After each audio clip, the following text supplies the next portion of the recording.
Hello everyone, कैसे हैं आप सब। इंडिया रसिया समिट 2024 चर्चा में है कई मुद्दों को लेकर, और हमें इसको एज ए करंट अफेयर्स भी देखना है। इंटरनेशनल रिलेशन के लिए इम्पॉर्टेंट टॉपिक है, साथ में कुछ फैक्ट्स करंट अफेयर्स के भी होंगे। हम लोग इस समिट को देखेंगे, इसके ऐतिहासिक पक्षों को भी देखेंगे, साथ में अभी क्या हो रहा है और इंडिया रसिया का रिलेशन कहाँ कहाँ और कैसे कैसे है। इसके पहले आप में से कई सारे ऐसे महानुभाव भी होंगे जो बहुत ही टैलेंटेड होंगे, जिन्होंने आज तक एटलस नहीं देखा होगा, या ऐसे भी कई स्टूडेंट तैयारी कर रहे होंगे जिनको मैप में मतलब एटलस, वर्ल्ड एटलस पे रसिया कहाँ है और अमेरिका कहाँ है शायद पता ना हो। और ऐसे स्टूडेंट्स मिलते हैं, ऐसा नहीं है कि एक्सेप्शन की बात करें, बहुत सारे ऐसे स्टूडेंट होते हैं। तो सबसे पहले इंटरनेशनल रिलेशन की पहली कंडीशन है कि आपको पोजीशन पता होना चाहिए वर्ल्ड मैप पे कि कौन सा देश कहाँ है, तभी जाके आप बहुत अच्छे से चीज़ों को समझ पाएंगे। जैसे अगर इसको हम देखें तो यहाँ पे इंडिया है, देखो यहाँ इंडिया है, और आपको पता है रसिया जो है यूरोप के अंदर भी है, एशिया के अंदर भी है। बेसिकली जो रसिया है वो एशियन कंट्री है। ये रेड वाला जो आप देख रहे हो ना, ये रसिया है और ये है अमेरिका। अब आप कहोगे कि रसिया की बात कर रहे हैं, अमेरिका क्यों आ गया? तो जब तक इंडिया की जब बात किसी से भी होगी, अगर रसिया के कॉन्टेक्स्ट में बात करें या रसिया अगर सेंटर में आएगा तो अमेरिका का आना ही आना है, नहीं आने का कोई सवाल नहीं है। और अगर आप देखें तो अमेरिका ज़्यादा दूर दिखता है, रसिया ज़्यादा नज़दीक दिखता है। और एक स्टेटमेंट एक बार रिलीज किया गया था निकिता खुर्शचेव के द्वारा, और उसके अंदर उन्होंने कहा था जब पाकिस्तान को लेकर इंडिया का मैटर चल रहा था यूएन के अंदर, तो उसी को लेकर उन्होंने एक बार स्टेटमेंट रिलीज किया था भारत को कि हम आपके हमेशा साथ रहेंगे, और इतना साथ हम आपके रहेंगे कि कश्मीर के मैटर पर उन्होंने बोला था कि अगर आप हमें पहाड़ की चोटियों से बुलाएंगे तो हम आपके पक्ष में खड़े होंगे। मतलब इस तरह से उन्होंने बोला कि हम आपके नज़दीक हैं। और आपको पता है जब हम कंपेयर करते हैं इंडिया के रिलेशन अमेरिका से और रसिया से, तो हमेशा पाते हैं कि रसिया जो है वो स्टार्टिंग से ही भारत के फेवर में रहा है, भारत का एक भरोसेमंद दोस्त है। यानी भारत उम्मीद कर सकता है कि कोई भी विपरीत परिस्थिति आएगी तो रसिया खड़ा होगा, अमेरिका तो कभी भाग सकता है, किसी को छोड़ सकता है, इस तरह की चीज़ें। खैर, अब हम लोग इस समिट पे आते हैं। लोकेशन आपने देख लिया सब कुछ। और इसी समिट के दौरान जब रसिया के 8 और 9 तारीख को रसिया में हमारे प्रधानमंत्री नरेंद्र मोदी जी रहेंगे, और उसके बाद वहाँ से ऑस्ट्रिया चले जाएंगे। ऑस्ट्रिया भी यहीं पे है, पास में ही, ठीक है। तो मैप में आप उसको देख लीजिएगा। अब हम लोग बात करते हैं इंडिया रसिया समिट 2024। तो इंडिया रसिया समिट की अगर हम बात करें तो ये 2 दिवस की यात्रा है, यानी 2 दिन की यात्रा है। 8 और 9 जुलाई के बीच में मोदी जी वहाँ हैं, गपशप हो गई, सारा कुछ हो चुका है। और 10 जुलाई को ऑस्ट्रिया के लिए निकल जाएंगे। इसके पहले जब यूक्रेन और रसिया के बीच में लड़ाई शुरू हुई, और ये कब स्टार्ट हुआ था? ये स्टार्ट हुआ था फेब 2022 में। फरवरी 2022 में जब यूक्रेन रसिया के बीच में वॉर हुआ, उसके बाद कोई समिट नहीं हुई थी, उसके बाद का ये पहला समिट है। एक तो ये।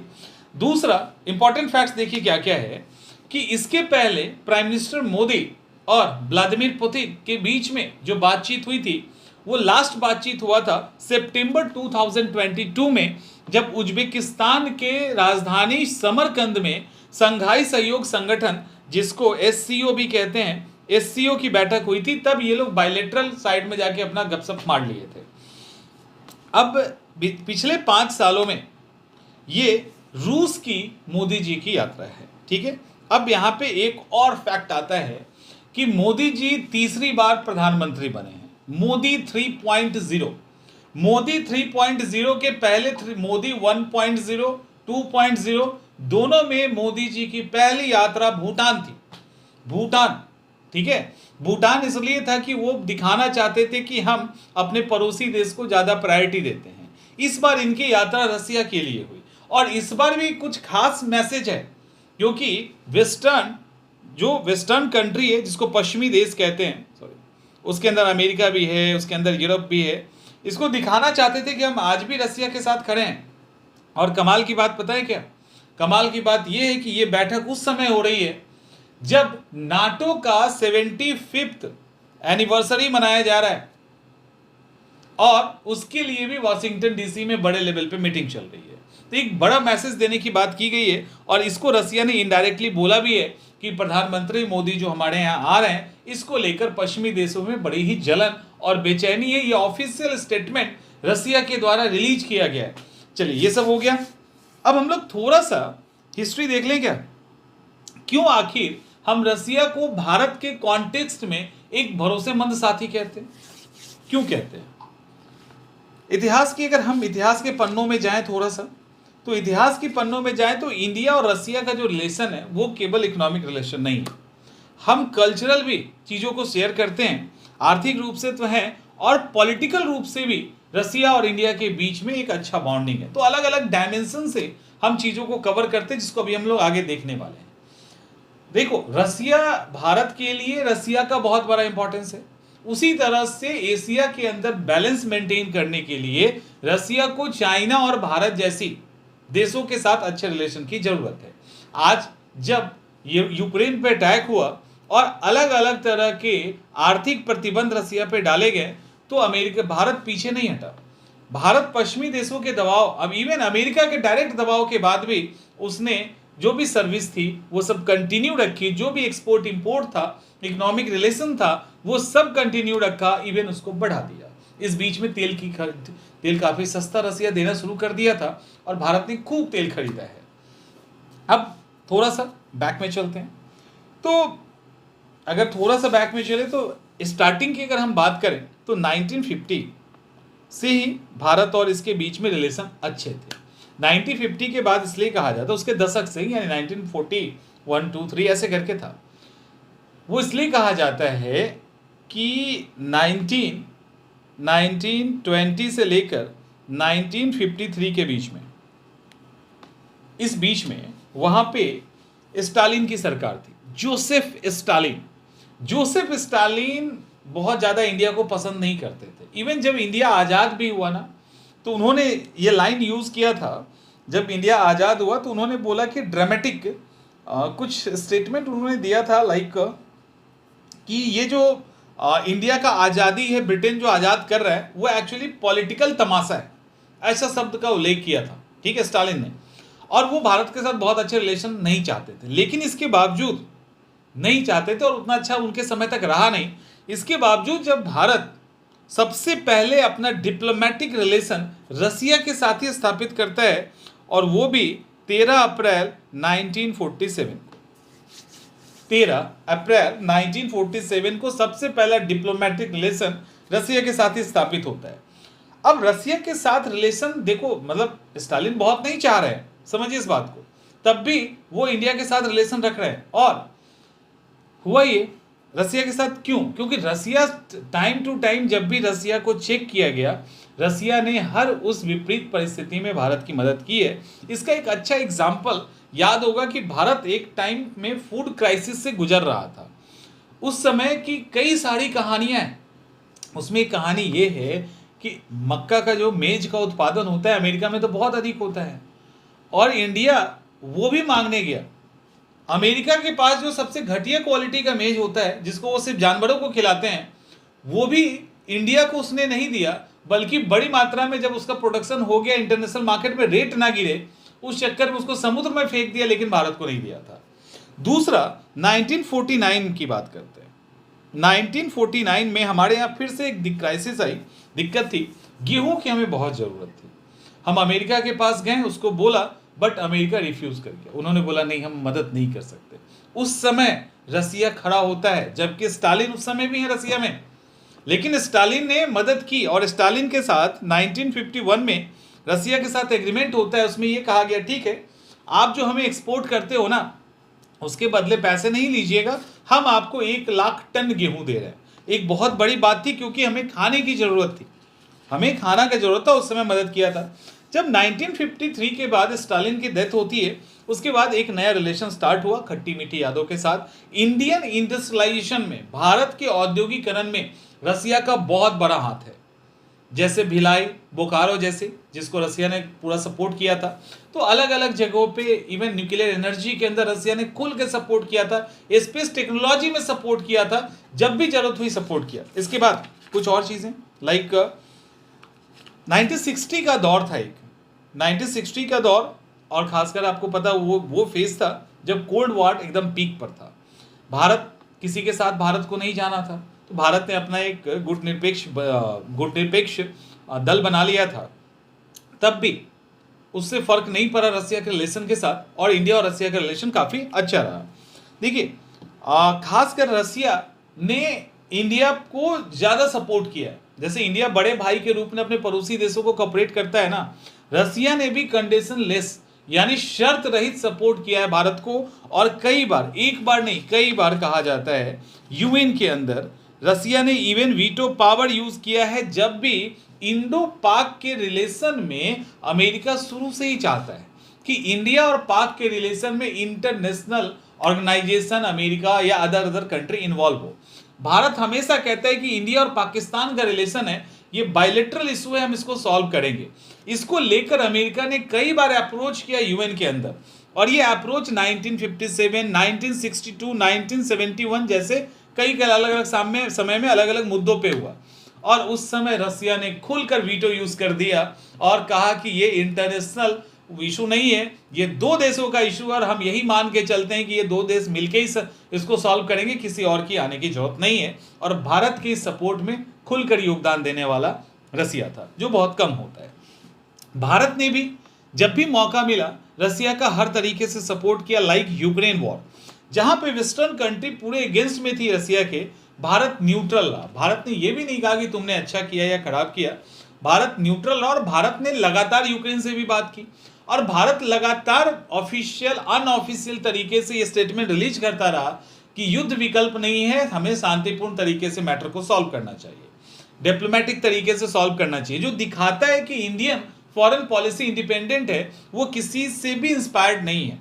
मतलब किसी का प्रेशर नहीं है उसके ऊपर, ना ही वेस्टर्न कंट्री का, ना ही किसी का। उनको रखना था रिलेशन, उन्होंने इसको कंटिन्यू किया। ये सारी चीज़ें इंपॉर्टेंट है। अब सवाल है कि इंडिया और रसिया के बीच में सेक्टर की बात कर लेते हैं, जिसको ब्रीफ में हम लोग देख लेते हैं कहाँ कहाँ पे इस तरह की चीज़ें हम लोग शेयर करते हैं। पहला, इंटरनेशनल मंच, अंतर्राष्ट्रीय मंच। दूसरा, डिफेंस। तीसरा, एनर्जी। आप इसको दिखा सकते हो ट्रेड के अंदर, यानी आर्थिक रूप से। एजुकेशनल एक्सचेंज, एजुकेशनल एक्सचेंज के साथ कल्चरल एक्सचेंज, उसके साथ रिसर्च, स्पेस और कुछ नए उभरते मुद्दे। तो ऐसे कई सारे हिस्से हैं, लगभग हर वो सेक्टर है वहाँ पे इंडिया और रसिया काफ़ी तेज़ी से आगे बढ़ रहे हैं। इसको लेकर वेस्टर्न कंट्री के बीच में थोड़ी सी रहती है खलबली कि, और लेकिन जब भी जरूरत पड़ा है रसिया ने मदद की। इसके कुछ एग्जाम्पल हम आपको देंगे। और जब भी जरूरत पड़ा है तो अमेरिका ने धोखा दिया, इवन रसिया के ऊपर भी प्रेशर उसने इम्पोज किया कि रसिया इंडिया को कॉपरेट ना करे। इसके अंदर सबसे पहला वो है इंटरनेशनल मंच। तो यूएन के अंदर हैं, एससीओ के अंदर ये लोग हैं, ब्रिक्स के अंदर हैं। तो ऐसे कई मंच हैं जहाँ पे इंडिया और रसिया एक साथ है और एक दूसरे को हर मुद्दे पे कॉपरेट करते हैं। एक तो यहाँ पे। दूसरा, डिफेंस की बात करते हैं। तो आइए डिफेंस पे। डिफेंस की बात करें तो डिफेंस सेक्टर में इंडिया और रसिया बहुत मजबूत है। आज इंडिया इतना मजबूत है ना, या और देश भी इंडिया को कॉपरेट करता है, उसमें बहुत बड़ा योगदान रसिया का है, और इसको हम नहीं भूल सकते। रसिया की बात करें तो रसिया ने कभी भी इंडिया को, खासकर इंडिया को, मतलब इंडिया को जो वो देता था ना, पहले की बात करते हैं, कोई भी तकनीक दिया या कोई भी लेटेस्ट वेपन दिया तो एग्रीमेंट हो जाता था इंडिया और रसिया के बीच में, भैया ये पाकिस्तान को मत देना, और लिटरली वो नहीं देता था। अब आजकल देना शुरू कर दिया है, नहीं तो नहीं देता था। जो इंडिया को मॉडर्न टेक्नोलॉजी रसिया देता था उसको एग्रीमेंट में ही होता था अक्सर, उसको वो पाकिस्तान को नहीं देता था। तो इस लेवल का वो भरोसेमंद। एक तरफ चाइना को देखो क्या है, पहले पाकिस्तान को ही देता, इंडिया को देगा ही नहीं। तो ये चीज़ें थी यहाँ पे। इसके अलावा डीआरडीओ के अंदर और रूस का जो डिफेंस रिसर्च ऑर्गेनाइजेशन है उनके बीच में टाइप है, वो दोनों मिलके आपस में डील करते हैं, डेवलप करते हैं, और उसको फिर आगे भारत के अंदर या रसिया के अंदर उसको बनाया जाता है। कुछ ऐसे डिफेंस के अंदर लाइक सुखोई 30 MKI, नाम सुना होगा सुखोई का, गिर जाता है अक्सर। तो भारत अभी एयरफोर्स का मेन स्ट्राइकर विमान है और रसिया के से मिला है। MiG MiG-29 multi role fighter jet है और वायुसेना नौसेना दोनों यूज करती है। Mi-17 ट्रांसपोर्ट हेलीकॉप्टर है, बड़ी बड़ी मात्रा में चीज़ों को लेकर ट्रांसपोर्ट करता है। उसी तरह से IL-76 IL-78 का नाम सुना होगा। ये जो है ये भी ट्रांसपोर्ट व्हीकल है और एरियल रिफ्यूलिंग टैंकर विमान है जो हवा में ही रिफ्यूल कर सकता है। इसके अलावा KA-2267 हल्का मल्टी रोल हेलीकॉप्टर है। T-90 टैंक है जिसको हम मेन अभी यूज कर रहे हैं। T-72 टैंक है जो पुराना टैंक हो चुका है। INS विक्रमादित्य हमने रसिया से ही कभी न कभी लिया था। इसके अलावा किलो क्लास की सबमरीन है जो डीजल से चलती है, इलेक्ट्रिक सबमरीन है, वो सबमरीन भी ऑस्ट्रेलिया से लिया गया था।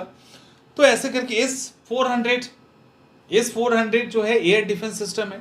400 किलोमीटर दूर से ही 30 किलोमीटर ऊंचाई पे किसी को भी स्ट्राइक कर सकता है। एक साथ वो 72 टारगेट को लॉक कर सकता है, एक साथ अटैक कर सकता है। तो ऐसे कई सारे सेक्टर के अंदर हम लोग काम कर रहे हैं रसिया के साथ। और भी ब्रह्मोस बताने की जरूरत आपको नहीं है, तो उसको देख लीजिएगा। तो ये सारी चीज़ें हैं। अब यहाँ पे एक और इम्पॉर्टेंट सेक्शन है। आपको पता है कि रसिया जो था स्पेस के अंदर, वैसे देखेंगे रसिया ने इंडिया को एनर्जी में देख लेते हैं, छोड़िए अभी एनर्जी के अंदर देखते हैं, और एक और टॉपिक है उसको हम लोग डिफेंस में अभी स्पेस में देखेंगे। एनर्जी की बात करें तो रसिया ने ना केवल भारत को नेचुरल यूरेनियम दिया था एनर्जी सेक्टर में, बल्कि इनरिच यूरेनियम भी दिया था। एक टाइम जब आया तो अमेरिका ने बहुत ज़्यादा प्रेशर उस पर डाला था, तब भी कुछ समय तक उसने सप्लाई किया था इसका, और वो तकनीक भी देने को रेडी था। खैर, तो रसिया जो है वो अच्छा खासा एनर्जी प्रोड्यूसर है। उसके पास अच्छा खासा संख्या तेल का, गैस का है, जो बहुत ही सस्ती कीमत पे आजकल इंडिया को मिल रहा है। पहले से भी मिलता था, यूक्रेन के कारण उसकी सप्लाई और देशों में बंद हो गई, तो अब और जो देश खरीद रहा है उसको सस्ती कीमत पे दे रहा है। मई 2022 तक ये तेल के मामलों में, मतलब भारत को जो तेल दे रहा है उस मामले में भारत के लिए दूसरा टॉप ऑयल इंपोर्टर बन गया, ऑयल एक्सपोर्टर बन गया भारत के कॉन्टेक्स्ट में। ठीक है, एक तो ये है। और यूक्रेन वार के बाद खास करके सस्ती कीमत पे जब ये देने लगा तो हमारे ऑयल कंपनी को बहुत ज़्यादा मुनाफा हुआ। परमाणु ऊर्जा क्षेत्र में जैसे कुडनकुलम परमाणु, इसके अलावा कई सारे ऐसे खासकर नेचुरल यूरेनियम बेस्ड जो तकनीक है ना, वो रशियन तकनीकी थी। तो रसिया को इस मैटर में कोई दिक्कत नहीं था, वो तकनीक भी देने को हमेशा तैयार रहता था। इसके बाद व्यापार और वाणिज्य की अगर हम बात करें तो व्यापार और इन्वेस्टमेंट, ट्रेड एंड इन्वेस्टमेंट हमारे बीच में बढ़ता ही जा रहा है। 2021 में लगभग 10 अरब था, और उस दौरान ही ये बात की गई, म्यूचुअल कंसर्न किया गया कि 2025 तक इस 10 अरब डॉलर को हम बढ़ा के 30 अरब डॉलर कर देंगे।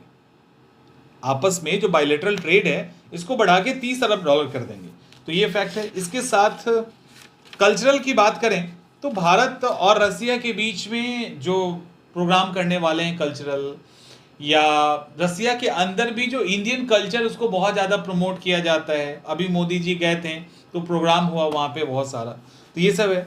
एजुकेशन की बात करें तो आपको पता है कि इंडिया से बड़े पैमाने पे लोग रसिया में जाते हैं, खास करके मेडिकल सेक्टर के अंदर बहुत सारे लोग जाते हैं। वैसे रसिया का मेडिकल बहुत, मतलब पढ़ाई बहुत अच्छी नहीं मानी जाती, कहा जाता है कि यहाँ पे कम स्कोर आता है वो लोग चले जाते हैं।